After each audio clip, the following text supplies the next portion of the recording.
souhaite au travers de ce conseil, un conseil stratégique et économique, ce n'est pas un énième conseil. C'est un endroit où on doit être capable de se mettre autour de la table, un lieu de confiance qui fait qu'on peut permettre au monde économique et au monde politique de se parler et de se projeter ensemble avec une vision commune. Donc on attend du maire et demain du président de la métropole, Mathieu Klein, qu'il invite autour de cette table l'ensemble des acteurs économiques. On imagine un conseil constitué de 15 à 20 personnes qui soit représentatif de la diversité des forces économiques et un lieu où on puisse se parler.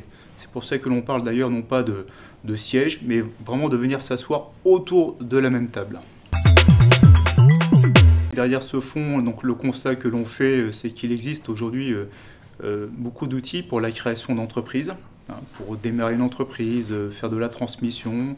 Par contre, dès lors qu'on passe sur un stade d'une entreprise qui est un peu plus constituée, une TPE qui a besoin de grandir, au bout de 3 ans, au bout de 5 ans, lorsqu'elle a besoin de fonds, là aujourd'hui, il manque aujourd'hui, on dit, un trou dans la raquette. On a besoin d'un outil supplémentaire. Alors la mise en œuvre d'un tel outil est relativement complexe.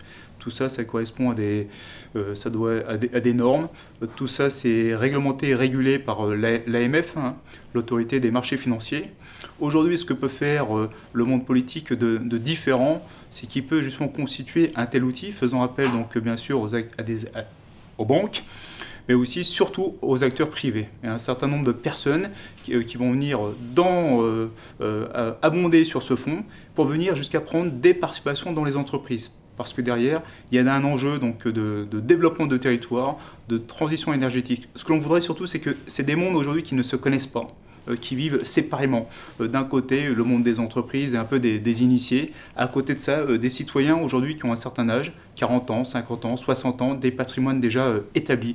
Ce qu'on voudrait leur permettre, c'est de venir découvrir le monde de l'entreprise et investir avec les entrepreneurs, avec les jeunes, pour faire gagner nos territoires.